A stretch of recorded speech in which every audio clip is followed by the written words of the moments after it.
एक I think Sandeep Maheshwari जी के आप शो में गए थे, राइट? हाँ जी 2023 में ही Yes. मैंने भी देखा वो एपिसोड, सबने देखा। और आपसे जैसे मैं फेसबुक पे भी कनेक्ट हूँ, आप उनके काफ़ी बड़े वाले फ़ैन हैं वैसे तो, मेरे को मालूम है। उनके साथ जो आपकी मुलाकात हुई वो कैसे थी? मैंने देखा महेंद्र सिंह धोनी का कोई तो वीडियो वायरल हो रहा है हुक्का पीते हुए, ठीक है। एक यूट्यूबर जिसके साथ आपने कोलैब किया या इंटरव्यू किया और लगा यार कहाँ फंस गए हो। और एक और चीज मेरे को लगता है कि संदीप सर ने जिस तरह से बोला कि आप स्कैमर हो, ये हो, आप जज नहीं बन सकते, मुझे भी ऐसा लगता है। यूट्यूब बंद हो गया, चैनल बंद हो गया, वो फियर जो मतलब एक सिक्योरिटी तो नहीं है कहीं ना कहीं, हर किसी के माइंड में ये चीज़ बैक एंड द माइंड चलती रहती है कि चाहे वो जितना मर्जी क्रिएटर बन जाए। अच्छा लगा, इस बार क्वेश्चंस थोड़े अलग थे और थोड़ी कंट्रोवर्सी वगैरह भी हमने बातें करी है, कंट्रोवर्सी से रिलेटेड देखते हैं। Hello guys, welcome to all of you in this new video. आज हमारे साथ एक ऐसे गेस्ट हैं जिन्हें कोई भी इंट्रोडक्शन की तो ज़रूरत नहीं है। तो सबसे पहले सतीश भाई, आपका बहुत बहुत स्वागत है हमारे इस छोटे से चैनल के ऊपर, और बताइए हमारी ऑडियंस को कैसे हैं आप? Thank you so much Sanjay भाई अपने चैनल पर बुलाने के लिए। मुझे याद है कि मैं आपके चैनल पर 2 बार आ चुका हूँ आई थिंक। जी जी जी, है ना, तो तीसरी बार फिर से बुलाने के लिए थैंक यू भाई। और मैं एकदम बढ़िया हूँ, आई होप आप भी अच्छे होंगे। हमें बार बार आप ही की याद आती है। सीधा मेरा डायरेक्ट सबसे पहला आपसे एक क्वेश्चन जो मेरे माइंड में घूम रहा है, कैसा लग रहा है इंडिया का number 1 make money online channel बन के? भाई ये तो देखो एक तरीके से बोले तो सेल्फ क्लेम्ड है, बट मैंने सेल्फ क्लेम्ड भी ऐसे करा कि पहले बहुत सारे मैंने रिसर्च करे इंडिया में, देखे कि और कौन से चैनल्स हैं जो हमारे जैसा कंटेंट बना रहा है या फिर मेनली फोकस्ड है मेक मनी ऑनलाइन पे। जैसे आप देखोगे कि बहुत सारे चैनल्स हैं जो लाइक मनी से रिलेटेड, मेक मनी से रिलेटेड कंटेंट बनाते हैं, बट उनका कंटेंट काफ़ी वो होता है कि कभी ऑफलाइन के बारे में बताएंगे, कभी बिजनेसेस बताएंगे, फिर कभी कुछ और बताएंगे। मैंने जितनी भी लेजिट तरीके हैं मेक मनी ऑनलाइन से रिलेटेड मैंने सारे कवर करे हुए हैं। मोस्टली हम ब्लॉगिंग को ज़्यादा हमने वो किया हुआ है, ग्लैमराइज किया हुआ है। रीज़न ये है कि मेरे करियर की शुरुआत भी ब्लॉगिंग से हुई थी एंड काफ़ी लोग इसके बारे में पूछते रहते हैं, तो क्वेश्चंस जब आते रहते हैं तो मैं उसके ऊपर वीडियोस बना देता हूँ। तो फिलहाल सेल्फ क्लेम्ड है, बट अगर मुझे लगेगा कि और कोई है तो मैं अपना पोजीशन यहाँ से हटा लूँगा। बट ठीक है, अच्छा लगता है कि भाई कोई और अभी नहीं है इतना बड़ा चैनल और ये सब लोगों का प्यार है। हाँ, नहीं आपका तो चलो सेल्फ क्लेम्ड है, और लोग भी कहते हैं ना, हमने तो व्यूअर्स का सुना है, व्यूअर्स बोल रहे हैं ये। क्या बात है, फिर तो अच्छी बात है भाई। और आपने वैसे मैंने देखा कि जैसे मेक मनी ऑनलाइन में लास्ट 12 मतलब लास्ट 12 मंथ का अगर मैं कंटेंट देखूं, मैं तो आपको मतलब काफ़ी टाइम से फॉलो कर रहा हूं, काफ़ी साल हो गए हैं, तो आपने एक शिफ्ट किया है अपने कंटेंट में यूट्यूब से ब्लॉगिंग, बिल्कुल पूरी तरह से। अभी आप जैसे ज़्यादातर इंटरव्यू भी ब्लॉगिंग है 90% अगर मैं देखूं, ऐसा क्यों? शिफ्ट एकदम से नहीं है, अगर आप ध्यान दोगे तो पूरे साल में मैंने कुछ 40 वीडियोस बनाई हैं इस साल 2023 में, जिसमें से 18 वीडियोस ब्लॉगिंग से रिलेटेड है। तो हम इसको 50% से तो कम ही है, लाइक 40 से ज़्यादा वीडियोस हमने बनाई, 40 से ज़्यादा बनाई है, उसमें से 18 वीडियोस हमारी ब्लॉगिंग से रिलेटेड है, इंटरव्यूज और सोलो वीडियोस मिला के। मेरा मेनली जैसे फोकस ये रहता है कि बहुत सारे यूट्यूबर्स को मैं ऑलरेडी फीचर कर चुका हूँ, इवन बड़े बड़े क्रिएटर्स भी हमारे चैनल पे आ चुके हैं, जैसे अमित वड़ाना भी आए थे। जी जी जी जी। तो मैंने एक चीज़ नोटिस करी कि लोगों को क्रिएटर्स के बारे में पता चल जाता है उनके इंस्टाग्राम के थ्रू, उनके चैनल के थ्रू, कि मोटा मोटी ये करते क्या है, इनका बिजनेस क्या है। मेरा इंटरेस्ट बढ़ा वहाँ पे जहाँ पे हिडन लोगों के प्रति, कि जो लोग अननोन है, अंडरग्राउंड है और पैसे बना रहे हैं। और आप भी देखोगे ज्यादातर लोग ये चाहते हैं कि हम फेमस ना हो बट पैसे ज्यादा कमाए, बट रिच हो जाओ, फेमस ज्यादा ना हो। इवन एक टाइम के बाद मेरे को भी ये लगता है कि अगर हम सेलिब्रिटीज की लाइफ देखते हैं, वो लोग आसानी से सड़कों पे घूम नहीं सकते, मार्केट नहीं जा सकते, मॉल नहीं जा सकते, उनको अगर जाना होगा तो पूरी सिक्योरिटी के साथ में जाना पड़ेगा। तो एक टाइम के बाद ना हर एक क्रिएटर भी अभी सोचने लगा यार कम थोड़ा फेमस रहे बट पैसा ज़्यादा कमाए। तो मुझे लगा कि लोगों का भी इंटरेस्ट है इसमें कि ब्लॉगिंग टाइप की चीज़ों में या फिर ऐसी चीज़ें जहाँ पे हमें फेस ना दिखाना पड़े और हम फिर भी पैसे बना ले, करियर बना ले। तो इस वजह से थोड़ा सा उसके तरफ में कंटेंट ज़्यादा रहता है। समझ गया मैं। और सेम फीलिंग है वैसे मेरी भी कि भाई ज़्यादा फेम वगैरह ना हो, क्योंकि मैंने बहुत सारा ऐसा देखा है। एक और चीज़ यहाँ पे आता है संजय भाई, जैसे मान लो एज अ क्रिएटर कोई भगवान तो नहीं है ना, कोई छोटी मोटी गलतियां तो करता ही होगा। अभी जैसे मैंने देखा महेंद्र सिंह धोनी का कोई तो वीडियो वायरल हो रहा है हुक्का पीते हुए, ठीक है, हुक्का पी रहे हैं और धुआं छोड़ रहे हैं, तो उसको वायरल कर दिया लोगों ने। तो अब ये चीज कोई टॉपिक नहीं रह गया कि यार हुक्का पीना गलत है, देखो धोनी क्या सेट कर रहे हैं, ऐसा लोगों को कैसे जाएगा, लोगों पे क्या इफेक्ट करेगा, तो इसके बारे में लोग अब बातें करने लग रहे हैं। बट हुक्का आप देखोगे नॉर्मली बहुत सारे लोग पीते हैं, है ना, लोग, बट सेलिब्रिटी पी रहा है तो उस पर बवाल मच जा रहा है। तो वही है कि गलती से आप कोई भी छोटी सी भी गलती अगर आपकी पकड़ी गई तो उस बात का इतना बतंगड़ बनेगा कि ये चीज भी क्रिएटर्स नहीं चाहते, लोग पकड़ के नीचे कर देंगे, पकड़ के नीचे करने लगेंगे, छोटी छोटी चीजों को खींचा जाएगा, तो इस चीज का भी डर रहता है। तो मेरे हिसाब से ठीक है, ज्यादा भी फेमस होना सही नहीं है, मॉडरेट आप, ठीक है, लोग आपको जानते हैं और आप अच्छी लाइफ जी पा रहे हो, पैसे ज्यादा कमा रहे हो, तो वो ज्यादा मैटर करता है, मुझे ऐसा लगता है। बिल्कुल, मेक सेंस, बिल्कुल। सही है, क्रिएटर्स की लाइफ तो थोड़ा ऐसा ही है। आप बताइए कि आप सेटिस्फाइड हैं अपनी क्रिएटर की लाइफ से? मैं तो बहुत खुश हूँ यार, और मैंने जितने सपने देखे थे उससे कहीं ज़्यादा ही यूट्यूब ने दिया या फिर इस जर्नी ने दिया। पिछले 8 सालों से मैं ये चीज़ें कर रहा हूँ फुल टाइम, एंड इन 8 सालों में मेरे को बहुत सारी चीज़ें सीखने को मिली हैं। अगर प्रोफेशनली भी देखें तो प्लस पर्सनल लाइफ में भी मैंने काफ़ी कुछ सीखा है।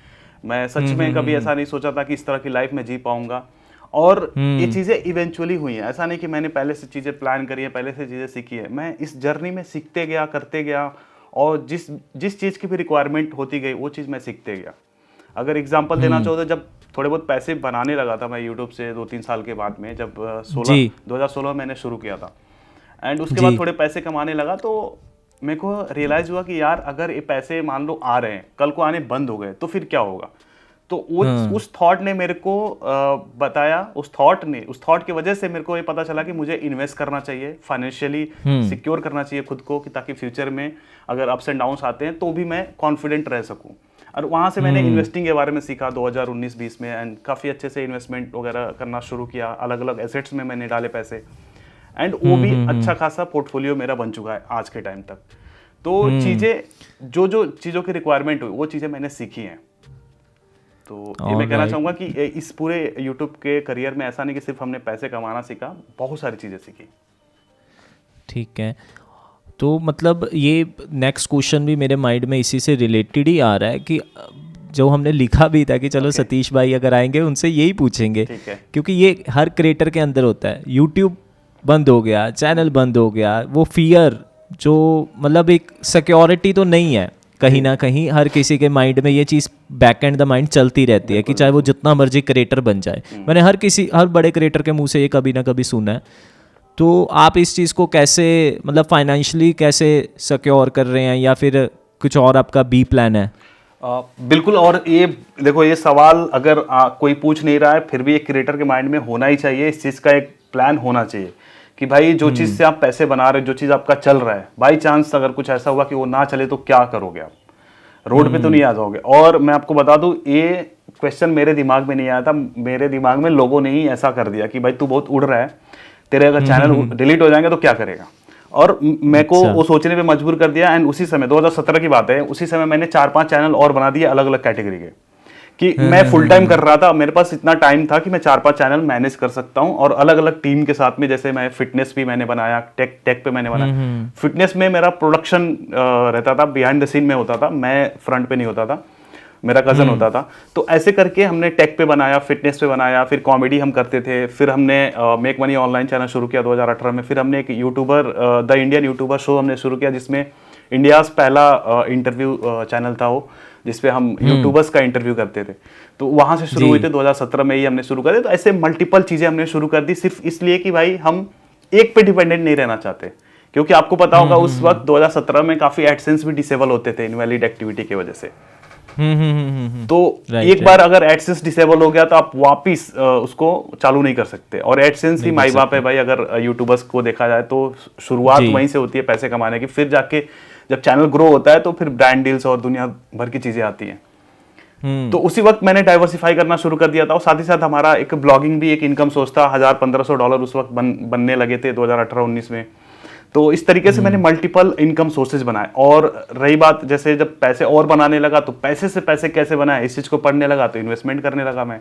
अलग अलग एसेट्स में, तो धीरे धीरे कॉन्फिडेंस आने लगा। और आज के डेट में भी हम मल्टीपल चैनल्स पे काम कर रहे हैं, मल्टीपल ब्लॉग्स पे काम कर रहे हैं, और कोशिश अभी मेरी ये है कि ज़्यादातर चीज़ें ऑटोमेटेड हो, लाइक मेरा इन्वॉल्वमेंट कम हो और वहाँ से भी पैसे बने। तो एक टीम हम बनाने में ज़्यादा हम कोशिश में लगे रहते हैं कि टीम हो और उस चीज़ को करे, तो इस तरीके से काम हो रही है जी।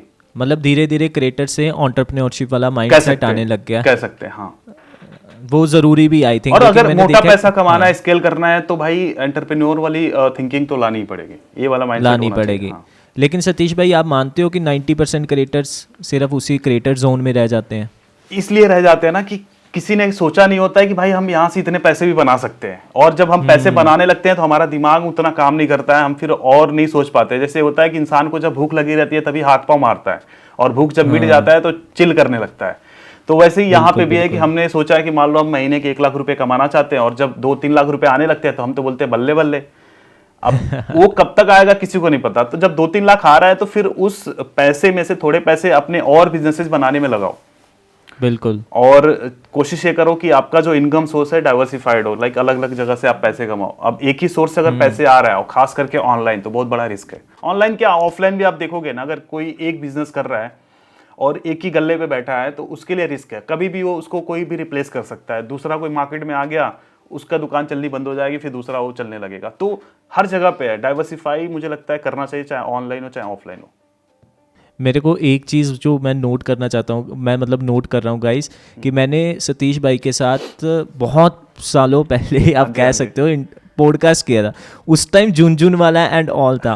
अभी उस टाइम के सतीश भाई और आज के सतीश भाई में ज़मीन आसमान का फ़र्क है, माइंडसेट में वो ज़मीन आसमान का फ़र्क मैं कह सकता हूँ, राइट। तो यही ग्रोथ है जो हमें सिर्फ फाइनेंशियली, तो चलो हम स्टेटसेस में क्रिएटर के या फिर सारी चीज़ों में देखते हैं कि उन्होंने बहुत कुछ अचीव कर लिया, लेकिन माइंडसेट की ग्रोथ देखो कि कहाँ से कहाँ वो पहुंच गई है। और इसका सतीश भाई जी, इसका रीजन भी मैं बताना चाहूंगा संजय भाई, कि इसका रीजन है कि नेटवर्किंग। मैं मतलब जो मेरे से हाई लेवल के लोग हैं, मैं उनसे सीखता हूँ, उनके साथ बैठता हूँ, उनसे बातें करता हूँ, उनसे दोस्ती करना चाहता हूँ कि भाई आप कैसे यहाँ पे आए। तो उनसे ये सब चीज़ें पूछता हूँ। बहुत क्यूरियोसिटी बहुत होती है कि भाई आप 500 करोड़ कैसे मैनेज कर रहे हो, आप 100 करोड़ जब आपने कमाया तो भाई कैसी फीलिंग थी, कैसे हैंडल कर पाते हो, आप समझ रहे हो। तो जब देखो आदमी 2-4 हज़ार, 20 हज़ार, 25 हज़ार अगर आपके अकाउंट में आ रहे हैं, ट्रांसफर कर रहे हो, तो उतना दिक्कत नहीं होगा। बट अगर बात आती है 100 करोड़, 500 करोड़, तो ये बहुत बड़ा डिसीजन होता है कि अगर हम कोई चीज़ खरीद रहे हैं, मान लो 100 करोड़ की, हमें पैसे ट्रांसफर करने 100 करोड़, तो सोचने में वो चाहिए ना, वो डिसीजन पावर तो होना चाहिए ना। बिल्कुल। तो वो सब चीज़ें मैं बात करता हूँ जो भी मेरे से हाई लेवल के लोग हैं। अभी तो है कि ब्लेस्ड हैं कि इस यूट्यूब की वजह से लोग हमसे कनेक्ट भी हो जाते हैं, कि उनको दिखता है हाँ भाई यूट्यूब पे अच्छे खासे नंबर्स हैं, तो वो लोग बात भी कर लेते हैं। इनिशियली ऐसे नहीं होता है कि भाई आप किसी भी पर्सन से कनेक्ट हो जाओ, ऐसे नहीं होता है। आपके पास भी कुछ होना चाहिए कि उनको क्या आप वैल्यू दोगे, कि वो आपसे दोस्ती रखें या फिर कनेक्शन रखें।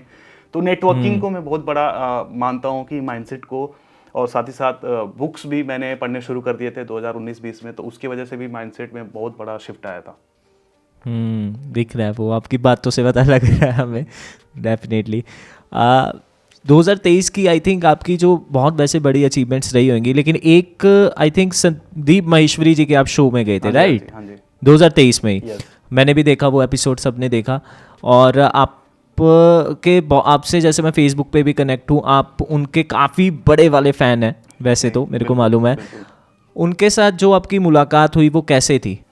भाई मुलाकात तो अच्छी थी। मेरे को तो पहले लगा कि जैसे शाहरुख खान, सलमान खान, या फिर मैं नाम नहीं लेना चाहता इंडस्ट्री में किसी का, बट अगर किसी सुपरस्टार से मिलने जाते हो तो उनको पता भी नहीं होता कि आप हो कौन। उनको बस ये है कि हाँ ठीक है, इसके साथ शूट करना है, चलो फटाफट करके निकलो। उनको इतनी दिलचस्पी भी नहीं होती है कि बंदा कौन है जिसके साथ मैं शूट करने वाला हूँ।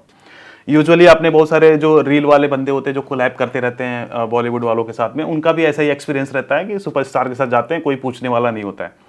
मेरे दिमाग में ऐसा था मिलने से पहले, जब मैं उनसे मिला, उन्होंने बहुत सारी मेरी वीडियोस देख रखी थी पहले से। अच्छा।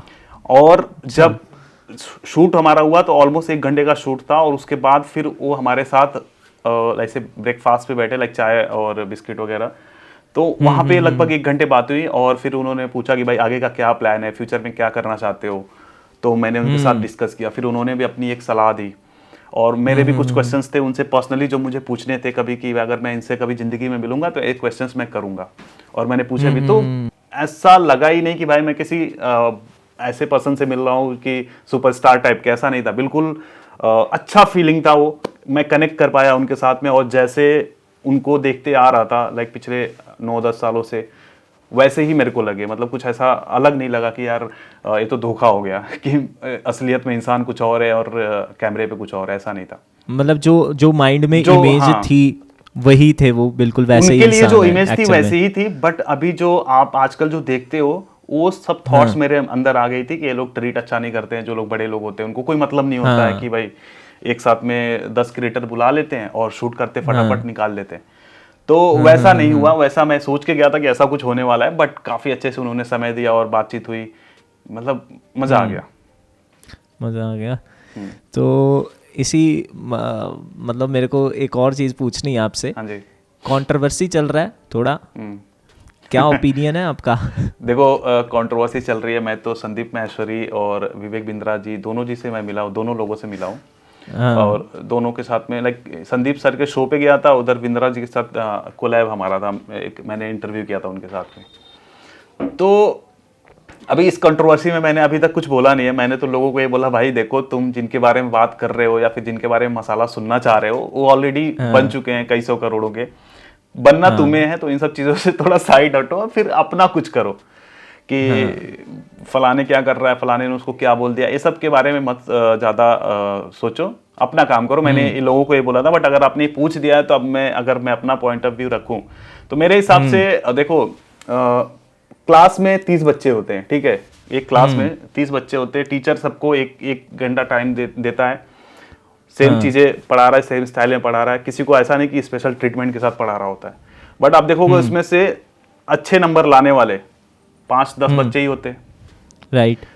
तो जो सफलता है ना, जो सक्सेस है, हर किसी को नहीं मिल सकती, जिसके अंदर जुनून है, जोश है, जिसका विजन वैसा है, जो टीचर पढ़ा रहा है अगर उसके साथ इनलाइन कर रहा है, उसके जुनून के साथ में, उसके जोश के साथ में, तभी वो सक्सेसफुल होएगा।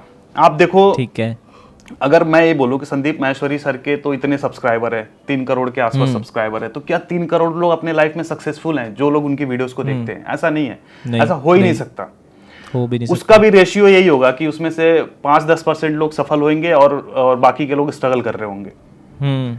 तो ये रेशियो हर जगह देखने को मिलेगा, और इस बेस पे हम जज नहीं कर सकते कि टीचर ही खराब है। फिर मेरा एक और पॉइंट ऑफ व्यू आता है कि जब मैंने बिंद्रा जी की मैंने बहुत सारी वीडियोस भी देखी हैं पहले, कि जहाँ पे वो काफी वैल्यू देते हैं अपने फ्री की वीडियोस में। मैंने आज तक कोई कोर्स नहीं लिया, किसी का भी कोर्स नहीं लिया, चाहे वो बिंद्रा जी हो चाहे कोई, किसी का भी मैंने कोर्स नहीं लिया आज तक, बट मैंने उनकी फ्री की वीडियोस देखी है, अच्छे से देखी है, और मेरे को वैल्यू मिला है। तो मैं ये कैसे कह दूं कि अगर कोई इंसान फ्री में वैल्यू दे रहा है और आप अगर उस इंसान का कोर्स लेने से पहले उसका फ्री का वीडियोस देख रहे हो, तब आप कन्विंस हुए, तब जाके आपने उसका कोर्स खरीदा, और आप ये बोलोगे कि कोर्स एकदम 0 रुपीज की है, एकदम वैल्यू ही नहीं है कोई, मैं मानने को रेडी नहीं हूं। और एक और चीज मेरे को लगता है कि संदीप सर ने जिस तरह से बोला कि आप स्कैमर हो, ये हो, आप जज नहीं बन सकते, मुझे भी ऐसा लगता है कि आप जज नहीं बन सकते। ये चीज अगर आप लीगली लेके जाना चाहते हो तो लीगली जाने दो, और फिर जो कोर्ट जो फैसला करेगा वो असली डिसीजन होगा, है ना, फाइनल डिसीजन वही होगा, कोर्ट जो बोलेगा। हम बस एलिगेशंस लगा सकते हैं कि आपने ऐसा किया वैसा किया, हम जजमेंट नहीं दे सकते, बराबर। और इससे क्या, अब देखो, अब बिंद्रा जी का भी बिजनेस काफी बड़ा है, तो वो भी पूरी ताकत से अपना केस लड़ेंगे। और इवन मेरे को एक चीज ये भी सही लगी थी कि उन्होंने संदीप सर से बोला था कि आमने सामने आके हम बात करते हैं, मन करे तो जनता को भी बुला लो, कैमरे पे फुल आप लाइव करके बात कर लो, या फिर जो भी, मतलब उन्होंने रिक्वेस्ट करी थी कि हम बात करते हैं और जो भी क्वेश्चन है आप मेरे से सामने से पूछो। बट ऐसा नहीं हुआ। मैं भी एक्सपेक्ट कर रहा था कि हाँ, हो सकता है कि संदीप सर और बिंद्रा सर आमने सामने आए, फिर बातचीत हो। अगर पब्लिकली इसको डिसाइड करवाना है तो आमने सामने आके बातें करो भाई। हाँ। मेरे को ये लगा कि ये चीज होना चाहिए, बट ये चीज भी नहीं हुई। फिर उसके बाद से उनकी वाइफ वाला जो केस था वो आ गया सामने, तो फिर उसके बाद से मैंने बोला यार अब ये तो उनका घर का मामला हो गया, अब इसमें अगर हम कुछ भी बोलते हैं तो गलत होगा, क्योंकि हमें नहीं पता कि एक्चुअल में क्या होगा। अब जो कोर्ट करेगी, जो इन्वेस्टिगेशन होगा, कोर्ट जो फैसला देगी, अब वही सच माना जाएगा, या फिर जो सच होगा वो बाहर तो आ ही जाएगा। तो अभी मेरे तरफ से बस इतना ही स्टेटमेंट मैं दूंगा संजय भाई मैंने कहीं और चीज़ें बोली नहीं है। मे बी लोग मेरे को इस चीज़ के लिए हेट भी करें, बट मुझे लगता है कि ये चीज़ें होनी चाहिए जो मैंने नहीं, एक बोला। मैं mindset- अपना पॉइंट ऑफ व्यू दे रहा हूँ, हाँ। ऐसा नहीं कि मैं किसी को सपोर्ट कर रहा हूँ, किसी का विरोध कर रहा हूँ। दोनों से मैं मिला हूँ, इसलिए मैं इस तरीके से मैंने बातें रखी। हाँ, और कहीं ना कहीं आई थिंक बायर की भी तो रिस्पॉन्सिबिलिटी है ही है। एग्जैक्टली, मैं कह रहा हूँ ज़्यादातर लोग क्यों ठगे जाते हैं संजय भाई, आप देखो बहुत स्कैम चल रहा है, बहुत स्कैम चल रहा है, ऑनलाइन भी बहुत स्कैम चल रहे हैं। लोग ठगी क्यों जा रहे हैं? लोग या तो लालची है या तो सच में बेवकूफ़ है। राइट। ज्यादातर लोग इस, अब मेरे को बताओ, हम जब कॉलेज में जाते हैं, कॉलेज वाले भी बोलते हैं हम प्लेसमेंट करवा देंगे, 100% प्लेसमेंट करवा देंगे। बहुत सारे कॉलेज वाले बोलते हैं 100% प्लेसमेंट। जॉब किसकी लगती है? 4-5 बच्चों की लगती है 29 बच्चों में। हाँ, राइट, 100%। तो कितने लोग जाके बोलते हैं मेरा फीस वापस करो? बिल्कुल। फिर कॉलेज वाला भी बोलता है ना कि भाई हमने 75% अटेंडेंस बोला था, मैंडेटरी हो। कितने बच्चे 75% पूरा कर पाते हैं? आप देखो, उन्हीं बच्चों में से होते हैं ना जो कैंटीन में टाइम पास कर रहे होते हैं, उन्हीं बच्चों में से होते हैं ना जो इधर उधर गेड़िया मार रहे होते हैं। तो पूरा का पूरा दोष हम सिर्फ टीचर पे नहीं दे सकते।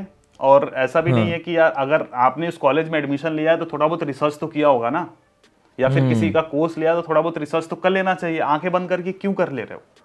क्यों कर रहे हो? तो वही मैं यही कहूंगा। और देखो, ज्यादातर तो लोग यही है कि भाई इस 20,000 का कोर्स ले लो या 1,000 का कोर्स ले लो और बन जाओ करोड़पति, लखपति, जो भी है।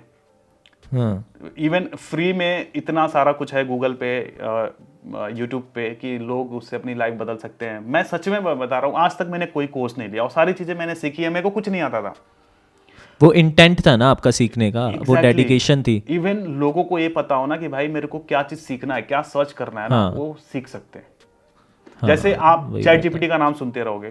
चैट जीपीटी किसके लिए अच्छा वर्क कर रहा है? जिसको प्रॉम्प्ट पता है कि मेरे को कौन से प्रॉम्प्ट डालने हैं, तो चैट जीपीटी मेरे को बेस्ट आंसर करेगा। तो वैसे ही अपने को ना वो कीवर्ड पता होने चाहिए कि मेरे को क्या कीवर्ड सर्च कर रहे हैं, जिसके बाद मेरे को गूगल अच्छा रिजल्ट दे, बेस्ट रिजल्ट मेरे सामने दे, और मैं इसको पढ़ के चीजों को सीख पाऊं। और गूगल अपने तरफ से पूरी कोशिश करता है कि आपको बेस्ट रिजल्ट लाके दे सामने, फर्स्ट पेज पे बेस्ट जो ब्लॉग्स हैं, जो कंटेंट है, वो आपके सामने रखे।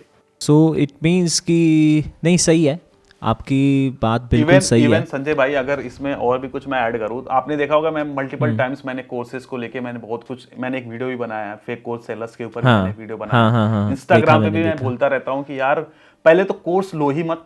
मैं ये बोलता हूँ पहले तो कोर्स लो ही मत, बट ले रहे हो ना तो मेक श्योर करो जो तुम्हारा मेंटोर है, जिसका तुम कोर्स ले रहे हो, वो लेजिट बंदा हो, लेजिट बंदा हो। हाँ, और कोर्स लेके तुम एक एक्सपेक्टेशन मत रखना कि इसमें कुछ जादू होगा, कुछ ऐसा मैजिक होगा कि भाई तुम कोर्स पढ़ने के बाद, कोर्स करने के बाद तुम्हारी लाइफ एकदम से चेंज हो जाएगी।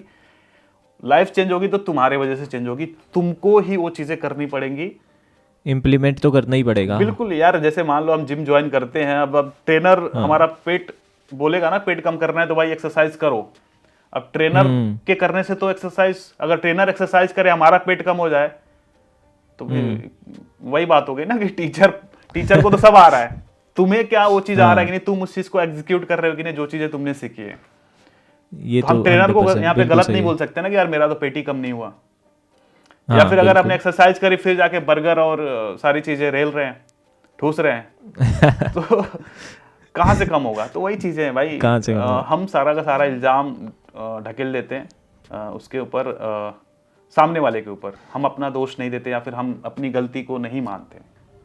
और इवन एक मैंने डेटा भी पढ़ा था भाई कि जो 90, ये तो चलो बात होगी कि इम्प्लीमेंट करोगे तो रिजल्ट मिलेगा, 90% लोग जो ऑनलाइन कोर्स परचेज करते हैं वो पूरा देखते ही नहीं है। मतलब तो फिर गलती ये तो डेटा पता नहीं, परचेजर है उनकी गलती है। वही तो, खरीद रहा है उनकी गलती है। अब जैसे मैंने देखा है कि बहुत सारे ऐसे यूट्यूब चैनल्स हैं जो टिप्स देते हैं कि भाई शेयर मार्केट में पैसे बनाने हैं तो ये वाला शेयर खरीद लो, इतने पे खरीद लो, और ये कर दो, वो कर दो। अभी भी लोग टिप्स के भरोसे मतलब शेयर खरीद रहे हैं। मैं कह रहा हूँ आप भाई दूसरे के कहने पे अगर आप शेयर मार्केट में पैसे डाल के कमाना चाहते हो तो आपसे बड़ा मूर्ख है ही नहीं। आपको खुद स्टडी करना चाहिए, खुद सीखना चाहिए, बिल्कुल आप खुद डिसीजन ले पाओ। मैं कह रहा हूँ आपके पास आपका 50,000 है और आप किसी को देना चाह रहे हो, तो भाई किसी के कहने पे दे दोगे या फिर खुद रिसर्च करके दोगे उसको? बिल्कुल बिल्कुल। अब तीसरा बंदा आके बोल रहा है भाई इस शेयर वाले को, इस स्टॉक वाले को पैसे दे दो, आप जाके दे रहे हो, आपने खुद रिसर्च किया नहीं। और तीसरे बंदे के बारे में आपको ढंग से पता भी नहीं है। ढंग से पता भी नहीं है। मेन बात तो ये है। मेन गलती तो मेरे को लगता है जो एंड यूजर है ना, उसको ज़्यादा पढ़ाई करनी पड़ेगी, उसको ज़्यादा चेक करना पड़ेगा। इवन अगर किसी भी क्रिएटर को फॉलो कर रहे हो ना आप, इंस्टाग्राम पे कंटेंट देख रहे हो, तो एटलीस्ट देखो कि उस क्रिएटर का इंटेंशन क्या है कंटेंट को लेके, वो कंटेंट क्यों बना रहा है, उसका मेन पर्पस क्या है। पैसा चलो कमा रहा है, वो अलग बात है, पैसे के अलावा और क्या उसका इंटेंशन है। और वो पैसा डायरेक्ट आपसे कमाना चाह रहा है, आपको लूटना चाह रहा है, कि आपको कुछ वैल्यू दे के कुछ आपसे कमाना चाह रहा है, कि क्या है उसका असली इंटेंशन, पहचानने की कोशिश करो आप। बिल्कुल। और जब इस तरह से चीजें देखने जाओगे तो 90% क्रिएटर्स आपको मिलेंगे कि जो जनता को लूट रहे हैं, लूटने में लगे हुए हैं। अब मैं नाम तो किसी का नहीं लूंगा भाई। फिर आपका कंट्रोवर्सी चल जाएगा। हाँ, और अब मैं इन सब चीज़ों से दूर ही रहता हूँ। मेरे को मेरे चीज़ों पे फोकस करना होता है। लेकिन भाई एक चीज़ और भी तो है ना कि, लेकिन उसका आंसर भी चलो मेरे माइंड में है कि आज के टाइम में वो कह रहे हैं कि मार्केटिंग का तरीका इनका गलत है, बिजनेस मॉडल गलत है। लेकिन इसका अदर साइड अगर मैं सोचने बैठता हूँ, ठीक है, बहुत सही पॉइंट आपने रख दिया। मैं कहता हूँ ठीक है, मार्केटिंग का तरीका गलत है। आप जब कोर्स ले रहे हो, जो बंदा कोर्स ले रहा है वो बिंद्रा जी के कहने पे ले रहा है, या फिर जो उस बंदे के कहने पे ले रहा है, जिस बंदे के कहने पे ले रहा है, जैसे जो MLM वाला जो स्कीम है या फिर अफिलिएट वाला स्कीम है ना, तो जो बंदा सेल कर रहा है, क्या वो बंदा पैसे कमा रहा है? जिस बंदे से आप कोर्स, जिसके कहने से आप कन्विंस हो गए, वो अपनी लाइफ में क्या कर रहा है, ये चीज जान के लो ना आप। बिल्कुल। ऐसे वायदे तो भाई नेता भी करते हैं कि भाई ये कर देंगे, वो कर देंगे, फिर भी आप कहाँ होता है? सारी चीजें तो होती नहीं है ना जो वादे नेता कर देते हैं। तो आप देखो ना कि जो कैंडिडेट सामने जो आपको सेल करने की कोशिश कर रहा है, वो बंदा एक्चुअल में कौन है, क्या करता है। मैं देख रहा हूँ बहुत सारे लोग हैं जो कोर्सेज बेचते हैं, या फिर लोगों को करोड़पति बनाने का जो सपना लेके चले हैं कि मैं करोड़पति बना दूंगा, करोड़पति बना दूंगा। उनके अगर जैसे इसको साइड करते हैं, मैं एक चीज मैं बताऊं, जैसे सचिन तेंदुलकर हैं, बहुत अच्छे बल्लेबाज हैं, ठीक है जी, तो उस हिसाब से उनका बेटा भी उनके जैसा या फिर उनसे बढ़िया बल्लेबाज होना चाहिए। हाँ। क्योंकि वो तो बचपन जब से पैदा हुआ है उनका बेटा, तब से उनके साथ रहता है, उसको भी वो खिलाना चाहते हैं, वो भी क्रिकेट तो खेलता ही है, बट उनके जैसा बल्लेबाज नहीं बन पाया। हाँ। और उनके घर में जो लोग भी इंटरेस्टेड हो क्रिकेट खेलने में, सबको स्टार बल्लेबाज बना देते। बट ऐसा पॉसिबल है? आप खुद सोच के देखो, नहीं पॉसिबल नहीं तो है। टोटली डिपेंड करता है उसी बंदे पर, जो बंदा सीखना चाह रहा है। जो सीखना सिखाने वाला बंदा तो ठीक है, अपने तरफ से काम कर देगा, लेकिन सीखने वाले के अंदर वो जुनून है कि नहीं है। अब मॉडल गलत है, मार्केटिंग का तरीका गलत है। मैं कह रहा हूँ अफिलिएट मार्केटिंग लीगल है कि नहीं है? अगर इलीगल है तो फिर ये मॉडल मैं गलत बोल दूंगा। अगर इंडिया में अफिलिएट मार्केटिंग इलीगल है या फिर MLM अगर इलीगल है तो मैं गलत बोल दूंगा। भाई एक और चीज़ भी तो है ना कि कलयुग है, मैं तो हमेशा कहता हूँ कलयुग है। जो वो मैंने एक वीडियो देखी थी कि बादाम के तेल में बादाम नहीं है, रियल के जूस में कुछ रियल नहीं है, तो ऐसे तो हर चीज़ स्कैम हो गया। स्कैम ही है भाई, स्कैम ही है बहुत। ये हर चीज़ का मार्केटिंग का है। इवन आपने देखा होगा, एक बंदा है कोई, तो उसने इस जो प्रोडक्ट्स के आप नाम ले रहे हो, ऐसे प्रोडक्ट्स के बारे में उसने खुलासा भी किया था, तो बहुत सारे कंपनियों ने उसके ऊपर केस कर दिया था, बट अभी उसने कोर्ट में वो केस जीत गया। आई थिंक बूस्ट जो है ना, बूस्ट जो दूध में मिला के पीते हैं, उसके बारे में उसने कुछ बताया था, तो केस कर दिया था उन्होंने। फिर केस इसने ये जीत गया बंदा, बट थोड़े टाइम तक परेशान तो हुआ रहेगा। तो है कि अब पावरफुल लोगों से अगर हम एक्सपोज करने जा रहे हैं, लड़ने जा रहे हैं, तो थोड़ा दिक्कत तो होगा ही, बट अंततः जीत सत्य की होती है। इसीलिए मैं बोल रहा हूं कि अगर बिंद्रा जी ने गलत किया है तो कोर्ट जो भी फैसला देगा भाई, वो बिंद्रा जी को मंजूर होना चाहिए। बिल्कुल बिल्कुल। और बिल्कुल। मैं चाहता हूं जो सच हो, जो सही है वही चीजें हो। मैं किसी के पक्ष में नहीं हूं और किसी के खिलाफ नहीं हूं, मैं बस सही के साथ हूं। सही के साथ हूँ, राइट। तो चलिए एक और चीज़ के ऊपर बात करते हैं, इस चीज़ कंट्रोवर्सी को तो साइड पे रखते हैं। हम सतीश भाई के मचाते रहो के ऊपर आते हैं। क्या ये मचाते रहो और इसका कुछ फ्यूचर भी है? अभी फिलहाल बस स्लोगन है, बीच में हमने शुरू किया था, बट जब ई-कॉम में बहुत सारे चैलेंजेस है भाई, जो ई-कॉम करते हैं उनको पता होगा।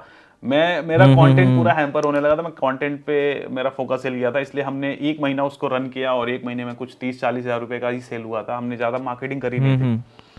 और उसके बाद ना बहुत सारे इश्यूज हुए, जैसे कि इश्यूज क्या हुए मैं बताता हूँ। हमने एक कुरियर भेजा जिसमें 3 हमने अपने टी शर्ट डाल के भेजे एक ही पैकेट में, ठीक है उधर। और वो भी बहुत अच्छे कुरियर से भेजा, कुछ 80-90 रुपए उसके लगे, मतलब सारे जितने भी कुरियर सर्विसेज थी सब में महंगा वाला वही था, उससे हमने भेजा। और उधर जिस बंदे को मिला उसको मिला 3 चड्डा, उसमें 3 नहीं 2 चड्डे मिले। अब मैं कहूँ भाई मेरा टी शर्ट ऐसा भी नहीं है कि वर्साचे का है, फिर ब्रांडेड टी शर्ट है जो तुम उसको निकाल के उसको कुछ और दे रहे हो। भाई मेरा भी वही 500-600 का टी शर्ट है, तुम जो चड्डा दे रहे हो मैं कहता हूँ 100-150 का होगा। भाई क्यों कर रहे हो? अब बीच में किसने किया क्या किया मेरे को पता नहीं, बट यार वो बहुत गंदा वाला एक्सपीरियंस था। अच्छा हुआ कि उस जिस बंदे को गया था ना वो मेरा जानने वाला था। तो उसने मेरे को बोला भाई प्रैंक कर रहे हो क्या? तो मैंने बोला भाई क्या हो गया? तो फिर मैंने फोटो मंगाई तो मैं शॉक्ड रह गया, भाई ये सब चीजें होती हैं। फिर जब मैंने कंप्लेन किया वो कह रहे हैं कि कैमरा लगा के पैकिंग करो। अब बताओ यार, अब कैमरा सेटअप लगाओ, इतना कुछ सेटअप करने के बाद अब कैमरा सेटअप लगाओ। तो वो सब चीजें मेरे को थोड़ा लगा यार बहुत हसल है इसमें, और प्रॉफिट के नाम पे कुछ नहीं है, उल्टा मेरा नाम खराब हो रहा है। और जब जहां से हमने वो मंगाया था रॉ मटेरियल नहीं बोलेंगे, जो हमने इन्वेंटरी मंगाई थी जहां से, पहली बार में तो उसने अच्छा क्वालिटी का दिया। सेकंड लॉट जब हमने मंगाया ना तो उसमें अच्छा जो आपका सप्लायर था उसने बहुत ही घटिया क्वालिटी दे दी थी, मतलब उससे लोअर ग्रेड का उसने मटेरियल हमें दे दिया था। तो मेरे को बड़ा खराब लगा। मैं नहीं चाहता यार कि मैं वो चीजें मैं लोगों को देना चाहता था जो मैं खुद पहन सकता हूँ, बट वो मेरे लायक भी नहीं था, मतलब मेरे को तो पसंद ही नहीं आया। तो फिर हमने बोला यार ऐसा है, छोड़ो जान दो, जो लॉस हुआ वो हुआ, हटाओ, अपना स्लोगन जिंदाबाद रहेगा, मचाते रहो, बोलते रहेंगे। अभी कुछ इसके नाम पे प्रोडक्ट नहीं लेके आते हैं, बट हमने ट्रेडमार्क वगैरह सारा कुछ ले रखा है। इन फ्यूचर कुछ होगा तो ठीक है करेंगे भाई। जैसे ये तो एक चलो ऑन ठीक है, आपने एक अपना एक्सपीरियंस शेयर किया कि जब एक कंटेंट क्रिएटर पूरी तरह से एंटरप्रेन्योरशिप में जाता है तो बहुत अगर आप आउटसोर्स कर लेते हो ना इन सब चीज़ों को, सारा सप्लाई चेन पूरा, फिर बढ़िया, तो फिर बढ़िया है। हाँ चलिए ये भी हो ही जाएगा, आज नहीं तो कल, कोई इशू नहीं है। एक जैसे आपने ये दिक्कत बताई आपने ये वाली जर्नी में, तो आपकी जो YouTube की जर्नी रहती है या YouTube का जो मतलब अभी भी चल ही रहा है, आपको दिन कोई दिक्कत आती है उसमें? या जैसे मैं पूछूं कि आपकी YouTube की जर्नी में क्या हर्डल्स हैं अभी भी? यार अभी जैसे क्या है ना कि पिछले 1 साल से मैं उतना ज़्यादा वीडियो पोस्ट नहीं कर पा रहा हूँ। मैं चाह तो रहा हूँ कि वीडियोस पोस्ट कर पाऊँ, बट बहुत सारी चीज़ें अभी जैसे मैंने बताया मल्टीपल चीज़ें हैं, और थोड़ा बहुत इधर उधर चले जाते हैं, ट्रैवलिंग ज़्यादा रहता है, इसकी वजह से वीडियोस इतने जल्दी जल्दी मैं लेके नहीं आ पाता हूँ। तो अगर आप डिस्ट्रैक्ट हो रहे हो तो आपको डर नहीं लगता कि यार चैनल डेड हो जाएगा? डर तो लगता है कि मतलब है, बट यूट्यूब की कृपा है कि व्यूज वगैरह सही आ जाते हैं। बट हम कोशिश ये करते हैं कि नेक्स्ट कंटेंट जो भी लाए ना तो पिछले वाले से बेहतर लाएं और कुछ अच्छा लाएं, ये कोशिश में लगे रहते हैं। इस वजह से मैं भी, लोग भी पसंद कर रहे हैं और यूट्यूब भी पुश करता है हमारे कंटेंट को। तो चैलेंज तो यही है कि हमारे लिए, जैसे अब देखो एक इंटरव्यू शूट करने में तो हो जाता है, मान के चलो 1 दिन में शूट कर लिया हमने, बट उसको एडिट करने में 2-3 दिन 4 दिन तक चले जाते हैं पूरा फाइनल करने में, क्योंकि पॉडकास्ट बहुत बड़े बड़े शूट और उनको क्रिस्प करना होता है, थोड़ा और छोटा करना होता है। उसमें क्या कंटेंट हटाना है फिर भी मीनिंग सेम रहे, वो सब चीजें करने में थोड़ा टाइम लग जाता है। जी। ऑल्सो फिर गेस्ट को ऑन बोर्ड करने में भी थोड़ा वक्त लगता है, क्योंकि हमें फिगर आउट करना पड़ता है कि भाई जो बंदा आ रहा है जेन्युइन है कि नहीं, तो पता चले कल को वो भी कोर्स बेच रहा है और स्कैम कर रहा है। हाँ। तो ऐसे हमने 2-3 लोगों के हमने वीडियोस अपने चैनल से हटा भी चुके हैं, गलती से जो लोग फीचर हो गए थे हमारे चैनल पे। अच्छा। तो हम कोशिश करते हैं कि हम अपनी जनता को उन्हीं लोगों से मिलवाएं जो अपने लाइफ में सच में अच्छा कर रहे हैं, सच में अच्छा कर रहे हैं। जिनका नियत खराब रहता है हम उनको आसपास भी पटकने नहीं देते हैं। तो अच्छी बात है भाई। आपसे अभी कुछ हम रैपिड फायर क्वेश्चन पूछेंगे, ठीक है? तो आपको ज़्यादा लंबे आंसर नहीं देने हैं, मेरे को बस फटाफट आंसर दे देना है। तो एक यूट्यूबर जिसके साथ आपने कोलैब किया या इंटरव्यू किया और लगा यार कहाँ फंस गए हो? फंस गए क्या मतलब, वही नियत खराब थी तो हमने उसको हटा दिया। ओके। नहीं, नाम लेना है क्या उसका? हाँ ले सकते हो आप। यार एक उमेर करके बंदा है और एक सद्दाम करके बंदा है, दोनों का हमने वीडियो हटा दिया था। ओके। किसी के साथ कोई आपका ड्रीम कोलैब हो जो अभी तक नहीं हुआ हो? ड्रीम कोलैब, लेकिन इसको लोग पॉलिटिकल ना ले। मैं चाहता हूँ कि अपने यूपी के चीफ मिनिस्टर के साथ में कभी मुलाकात हो जाए पॉडकास्ट में। वो भी जल्दी हो जाएगा। आजकल पॉलिटिशियन ज़्यादा एक्टिव है। एक्टिव है बट वो चीफ मिनिस्टर है, मैं भी देखते हैं। यूट्यूब शॉर्ट्स या YouTube long form? Long form भाई। ओके। ज़्यादा सब्सक्राइबर्स या ज़्यादा व्यूज़? ज़्यादा व्यूज़। शादी के लिए ब्यूटी विद ब्रेन या ब्यूटी विद मनी? देखो, ब्यूटी विद ब्रेन रहेगा तो पैसा तो आ जाएगा, और अगर पैसा नहीं भी आए तो जो पैसे मैं बना रहा हूँ उसको मैनेज करने में हेल्प करे बस। Make sense. अगर यूट्यूब बैन हो जाए तो एक चीज़ जो आप करना चाहोगे? यूट्यूब बैन हो जाए तो यार तब तो दिक्कत हो जाएगी थोड़ी, फिर हम ब्लॉगिंग पे फोकस करेंगे ज़्यादा। ठीक है। Current favourite YouTuber Sandeep Maheshwari ji के अलावा? अभी तो यार कोई नहीं है। अब मैं ये अब बोलने चाह रहा हूँ कि भाई किसी को तुम किसी का फैन मत बनो, फॉलो करो, सबको देखो, जहाँ से जो सीखने को मिल रहा है सीखो, किसी को ना किसी का फैन मत बनो। ठीक है। लास्ट सच में मैं ना किसी को फॉलो नहीं कर रहा हूँ, अगर टू बी ऑनेस्ट। अभी ज्यादातर मैं ना एक दो पॉडकास्ट हैं जो मैं देखता हूँ, जैसे एक विंट वेल्थ करके चैनल है, वो मैं देखता हूँ। वो भी अपनी नॉलेज के लिए देखते हैं, लेकिन हाँ, दुनिया से थोड़ा विश्वास सा उठ गया। वो वाला सीन है क्या? भाई किसी का फैन मत बनो भाई। ठीक है। So, भाई आपको ये नहीं पता ना उनकी लाइफ में क्या चल रहा है। हाँ। आप दूर से तो आप देवता मान लेते हो, या फिर दूर से आप देखते हो यार कि यार क्या बंदा है यार, क्या इसकी लाइफ है, मस्त है, दूर का जंगल सुहाना लग रहा है। वही, और फिर जो रियलिटी जब पता चलता है आपका दिल टूट जाता है। दिल टूट जाता है। किसी का फैन मत बनो। हाँ। सीखो, सबसे सीखो चीजें जो सीखने लायक है, आपके थॉट प्रोसेस के साथ जो इनलाइन करे चीजों को सीखो, या फिर मे बी आपके थॉट को प्रोवोक करे भाई कि हाँ यार दिमाग को खोल दे, ऐसी कुछ चीजें आप देख सकते हो। बट एकदम से ना उसको भगवान मत मानने लगो। ठीक है। लास्ट भाई क्वेश्चन, जी, क्या पैसा खुशियों को खरीद सकता है? अगर हाँ तो कैसे? देखो, पैसा खुशियों को खरीद सकता है बिल्कुल। आप जिससे भी आपको खुशी मिलती है उन चीजों को आप लेके आ सकते हो। और खुशियां डायरेक्ट तो नहीं, बट जैसे जो खुशियां देने वाली चीजें हैं कि अच्छा घर, आप अपने चाहने वालों को आपने कुछ गिफ्ट कर दिया, आप अपने पेरेंट्स को कुछ दे दिया, अपने भाई बहन को कुछ दे दिया उन पैसों से, तो वो लोग काफी खुश होंगे, उनको खुश देख के आप खुश हो जाओगे। और कभी भी कुछ भी होता है, इवन अगर घर से आप बाहर निकलते हो तो देखो हर मोड़ पे आपको पैसे की जरूरत पड़ेगी। चाहे भूख लगा तो कुछ खाना हो, चाहे कहीं जाना हो, कैब करोगे, रिक्शा करोगे तो पैसा देना ही देना है। वो तो वो लोग तो मुंह खोल के पैसे मांगेंगे ही मांगेंगे ना। हाँ। लेकिन आपको लोग क्या बोलते हैं, अरे हर चीज पैसा नहीं होता। भाई हर चीज नहीं होता, बट बहुत कुछ पैसा तो होता ही है। इवन बहुत सारी समस्याओं का हल पैसा है, तो पैसा कमाना चाहिए और पैसे से खुशी देने वाली चीजें खरीद सकते हैं। Alright, make sense. So guys, I think ये बहुत ही बढ़िया हमारा एक पॉडकास्ट रहा सतीश जी के साथ। सतीश कुशवाहा, और one of the most famous creator in make money online निश इन इंडिया, राइट? तो आप इनके चैनल को सब्सक्राइब कर सकते हैं, लिंक मैं नीचे डिस्क्रिप्शन में भी दे दूंगा। एंड सतीश भाई, थैंक यू सो मच इतना ज़्यादा वैल्यूएबल टाइम देने के लिए और इतनी ज़्यादा वैल्यूएबल बातें हमें बताने के लिए। थैंक यू सो मच आपको भी संजय भाई कि मुझे आपने वापस फीचर किया, और अच्छा लगा। इस बार क्वेश्चंस थोड़े अलग थे। हाँ। और थोड़ी कंट्रोवर्सी वगैरह भी हमने बातें करी है, कंट्रोवर्सी से रिलेटेड, देखते हैं। ठीक है भाई, थैंक यू सो मच। चलो भाई, थैंक यू, मचाते रहो। जी।